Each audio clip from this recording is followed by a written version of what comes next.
आपण डिग्री पाहत आहोत आणि डिग्री पाहत असताना आपण पॉझिटिव्ह टू कंपॅरेटिव्ह आणि कंपॅरेटिव्ह टू पॉझिटिव्ह हे पाहिलेले. त्याच्यानंतर जर पॉझिटिव्ह डिग्रीची सुरुवात नो अदरने झालेली असेल तर त्याची कंपॅरेटिव्ह आणि सुपरलेटिव्ह कशी करायची ते पण आपण पाहिलेले. आलं का लक्षात? तर आता आपण काय करणार आहोत त्याचा दुसरा प्रकार बघणार आहोत. समजा हे वाक्य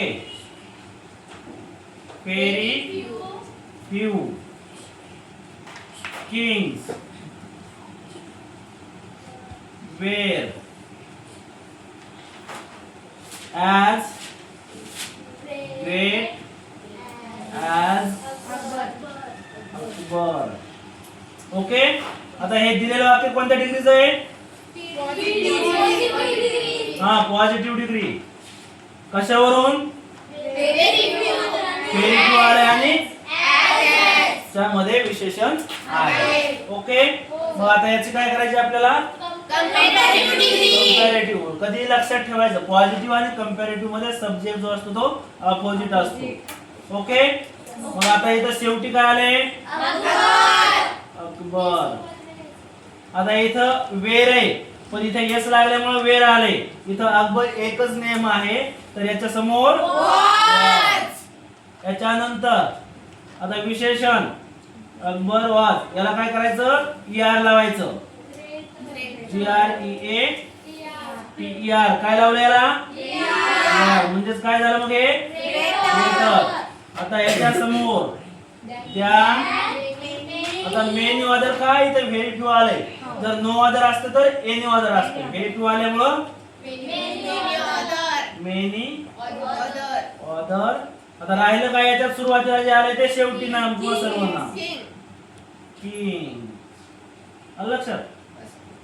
त्याच्यानंतर याचीच काय करायची आपल्याला? हे दिलेली कोणती केली आपण आता? हे कोणते?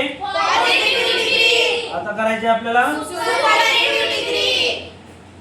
आता सुपरलेटिव्ह डिग्री. याच्यामध्ये बघा सुपरलेटिव्ह आणि कंपॅरेटिव्ह मध्ये सब्जेक्ट सेम असतो. कधी लक्षात ठेवायचं. मग अकबर आहे ते काय होईल? तशात तसं येईल ना. त्याच्यानंतर सहाय्यकारी क्रियापद पण सोबत तेच राहील. आता याच्यामध्ये विशेषणाच्या नंतर द्यान मेनी अदर वापरतात तर याच्यामध्ये विशेषणाच्या अगोदर काय वापरतात? One of the. One of the.